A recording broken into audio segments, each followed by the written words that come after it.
Oi, gente, tudo bom com vocês? Vamos iniciar mais uma aula. A gente vai dar continuidade na unidade 7, tá? Primeiro capítulo da unidade 7. A gente vai conversar sobre evolução, que é um assunto muito interessante e que eu acho que é muito legal do livro de vocês, é que ele tá logo depois do que a gente viu sobre Mendel, sobre genética. Então vocês já têm uma ideia muito boa do que é variabilidade genética, do que é mutação, certo? E aí é uma das coisas que são é o que está por detrás que a gente vai ver na evolução, certo? Então vamos lá. Opa, deixa eu voltar aqui para vocês. Pronto. A gente vai ver um breve histórico do evolucionismo, tá? Unidade 7, tema 1. E como foi, acho que a humanidade, desde que ela começou a se perguntar o porquê das coisas, eles começaram a surgir ideias, hipóteses de como é que as espécies são do jeito que elas são.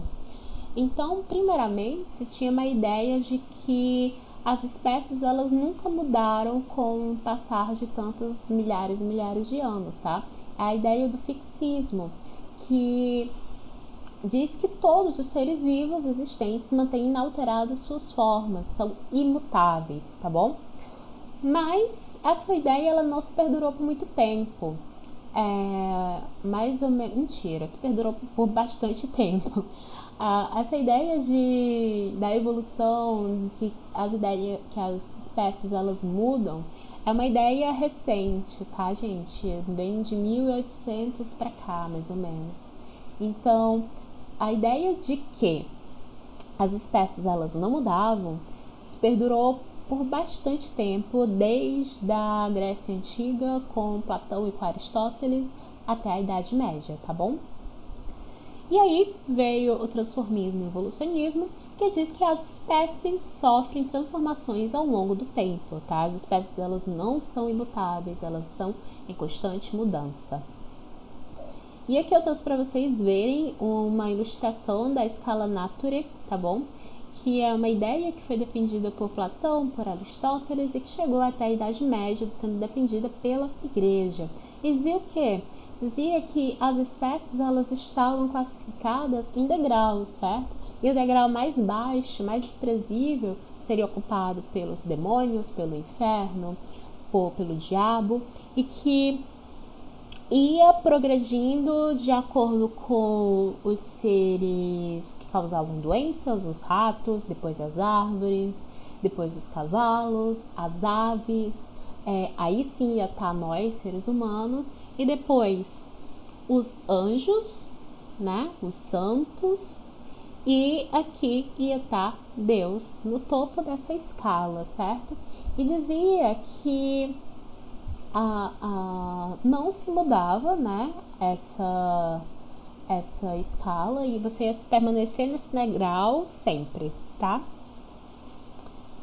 Mas nós começamos a questionar se tudo isso não mudava. E isso veio a partir de quê?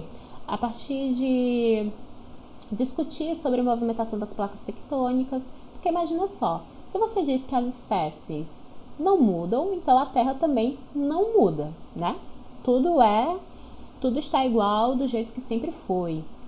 Mas começaram a se estudar sobre a movimentação das placas tectônicas, sobre a teoria da deriva continental, que quer dizer o quê? Que as placas tectônicas se moviam, então que certos continentes já estiveram juntos há milhares e milhares de anos atrás. E isso serviu como base para questionar que as espécies elas também mudavam. Então, se a Terra mudou, se eu tenho a existência de fósseis que tem aqui no Brasil e que também tem na África, então quer dizer que um dia aquilo ali esteve junto. Então, isso serviu de ideia, de base, para se questionar sobre essa tal da imutabilidade dessas espécies. Então, uma das primeiras pessoas a questionar, na verdade, eu vou falar de duas pessoas principais, quer dizer, três. Mas duas ideias principais. Primeiro a do Lamarck e depois a de Darwin e Wallace. O Lamarck essa ideia, essa teoria defendida pelo Lamarck ficou conhecida como Lamarckismo. Lamarck, na verdade, o nome dele é Jean-Baptiste. Lamarck é a cidade onde era, então era Jean-Baptiste de Lamarck, ele ficava lá em Lamarck, na França. E ele dizia que as espécies, elas mudavam a partir do uso ou do desuso de determinada estrutura. Então, se eu utilizava muito uma estrutura, essa estrutura ela ia se desenvolver. Ou se eu deixasse de usar uma determinada estrutura, ela não iria se desenvolver, iria se atrofiar. Um exemplo, aqui a gente tem ele dizia isso para o pescoço da girafa. Aqui a gente tem a girafinha, que tinha um pescoço pequeno. E aí essa girafa, ela precisava se esticar para conseguir alcançar as folhas verdes que ficavam na parte mais de cima da planta, da árvore. Então isso fez com que o pescoço da girafa fosse tão alongado, certo? E aí, ele dizia também, essa é a lei do uso e desuso, e também ele falava que essas características que a gente adquiria ao longo da vida, elas eram transmitidas para as minhas gerações, para as próximas gerações, para os meus filhos, para os meus descendentes, certo? E isso ficou conhecido como a lei de transmissão de caracteres adquiridos, tá bom?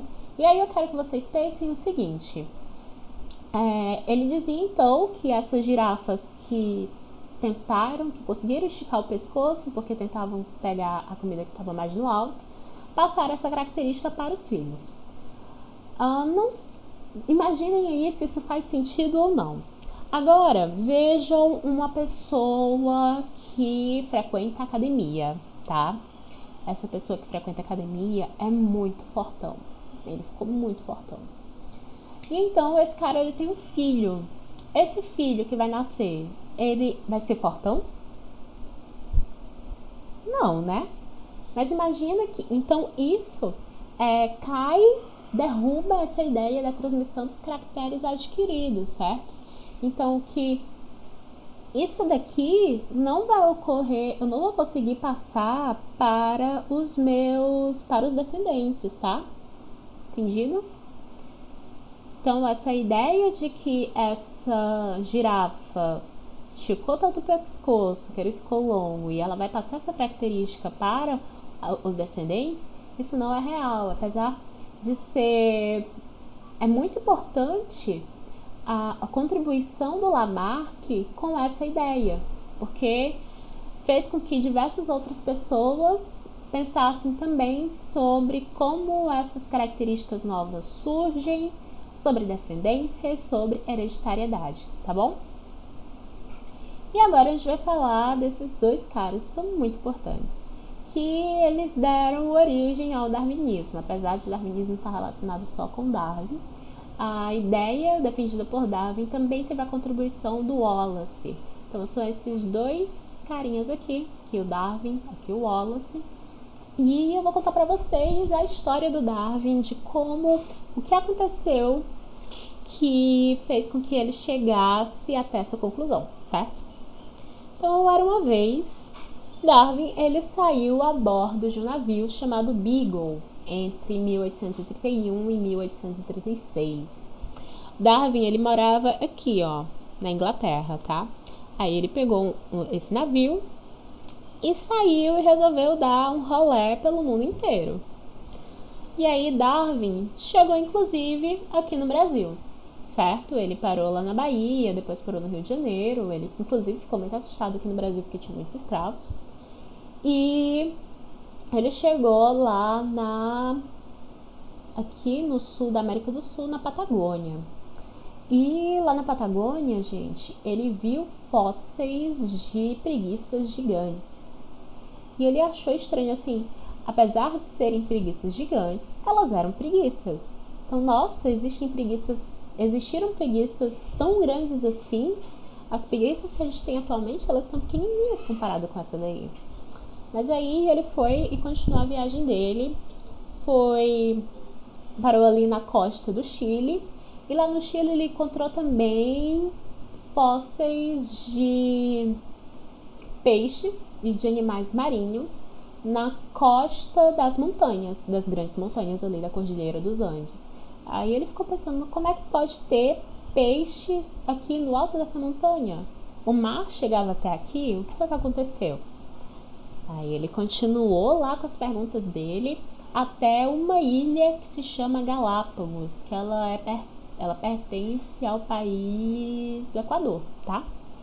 E lá em Galápagos, ele viu que Galápagos era um outro mundo, tá? Galápagos, na verdade, é um arquipélago, é formado por várias ilhas, e cada ilha tinha uma peculiaridade, apesar de terem espécies que eram muito parecidas umas com as outras. Não sei se vocês já ouviram falar da tartaruga de Galápagos, tartaruga gigante de Galápagos, que são tartarugas enormes. E aí ele viu que essas tartarugas, elas eram diferentes de acordo com a ilha.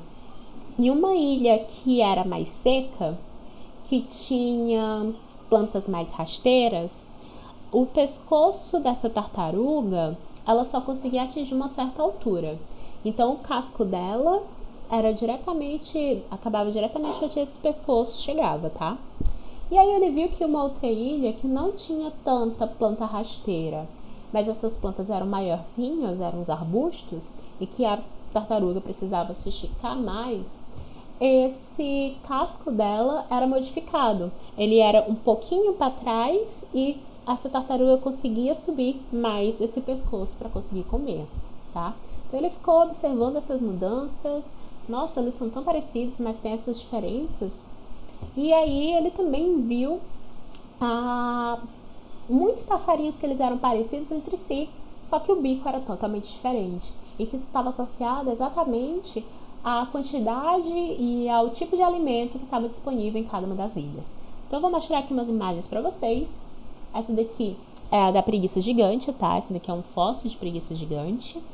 E o quanto ela é enorme comparado com uma preguiça normal. Gente, acho que uma preguiça normal ela deve chegar mais ou menos aqui, ó, comparação com essa daí, tá? Tipo, aqui é a cintura.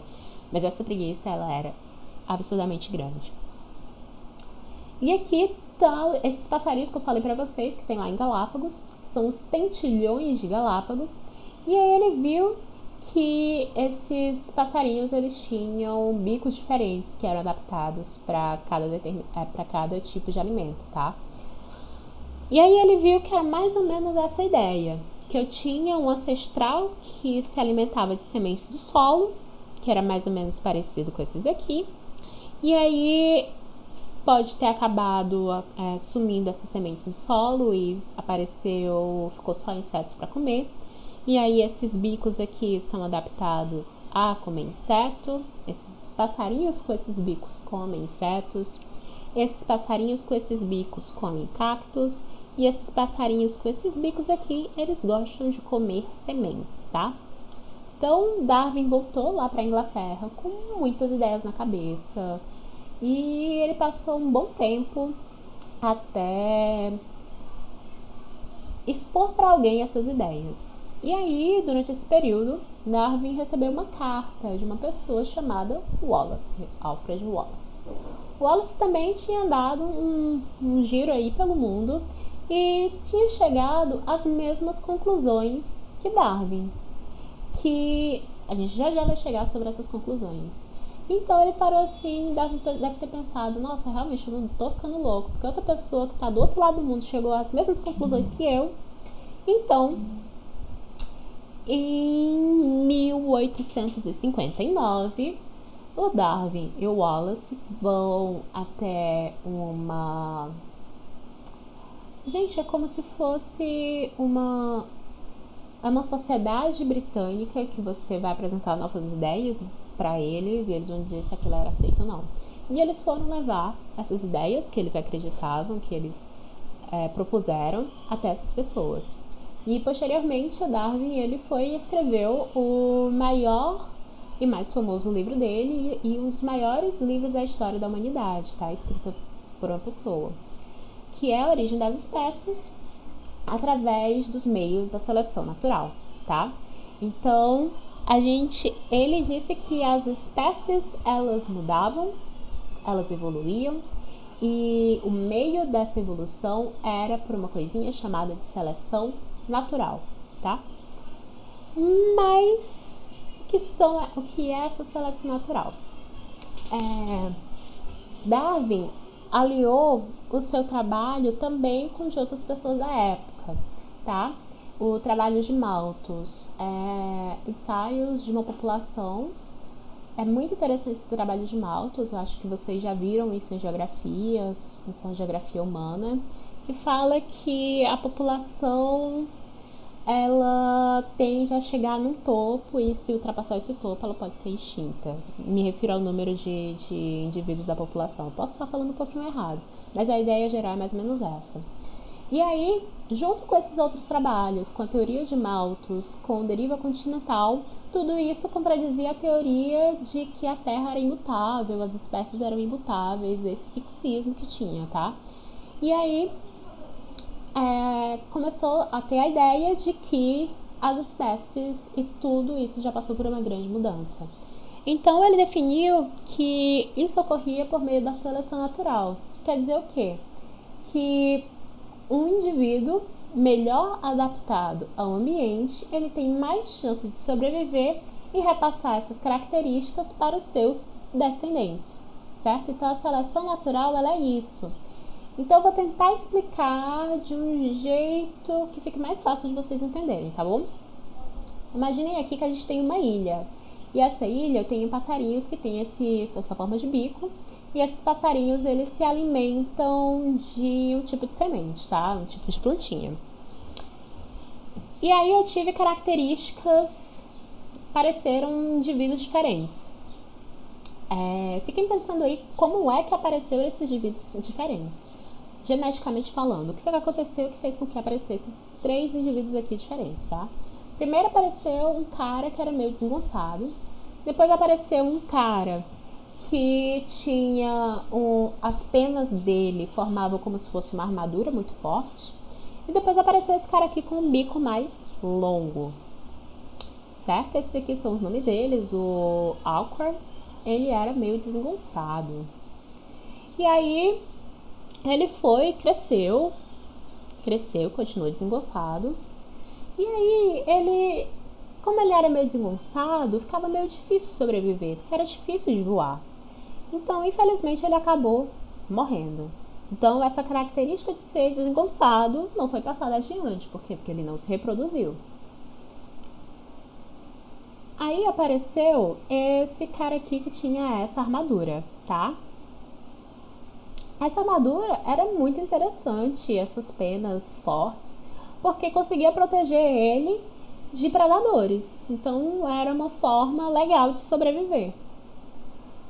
Mas essa característica, nossa, não sei o que é essa linha azul, mas essa característica não era legal quando se referia a ter um relacionamento com uma passarinha, porque ficava meio difícil, vamos dizer, deles cruzarem, porque aquela penugem ali não ajudava muito. Então ele não conseguia reproduzir e aí ele acabou morrendo.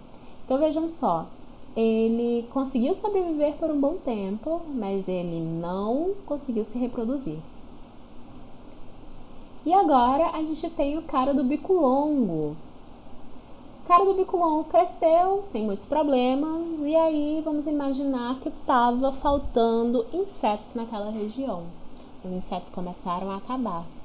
E aí esse cara do bico longo, ele conseguia arranjar uma outra forma de se alimentar. Ele conseguia encontrar alimento nessas flores que elas eram mais longas.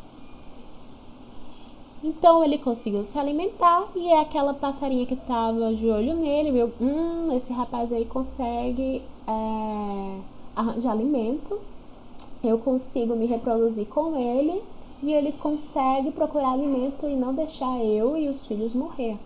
Então eles se reproduziram. E aí esses filhotes nasceram com a mesma característica do pai.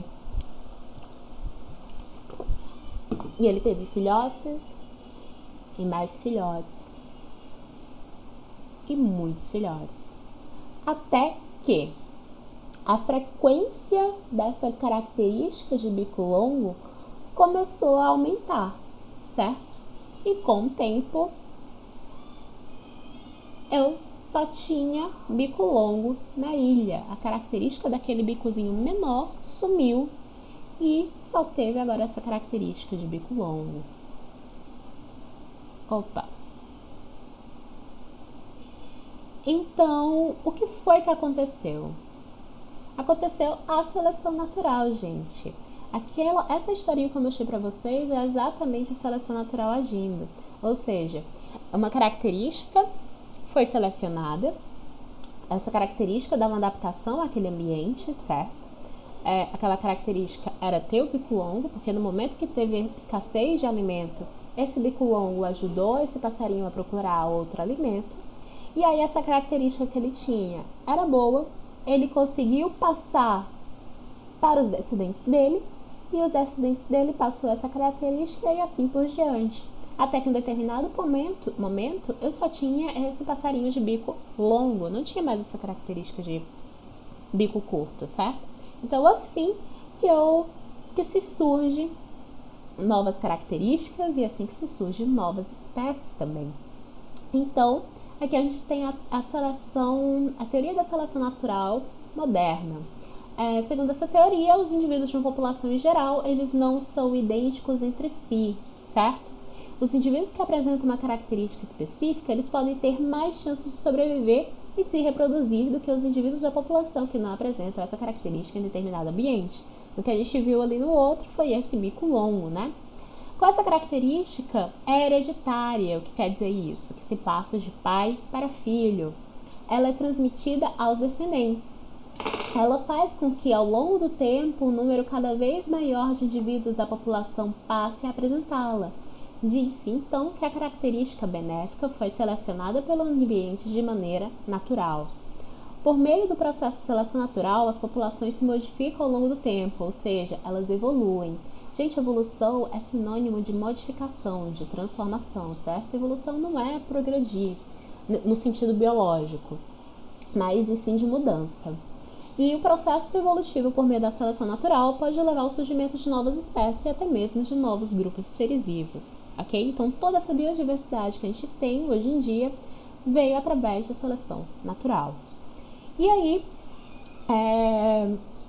mas muitas pessoas não acreditaram no que o Darwin falou, porque faltava formas de explicar como é que surgiam essas mudanças, como é que surgiam essas variações. E a partir do resgate que fizeram com a ideia, com o que Mendel estudou, se uniu a teoria da evolução com a genética e surge a teoria sintética da evolução.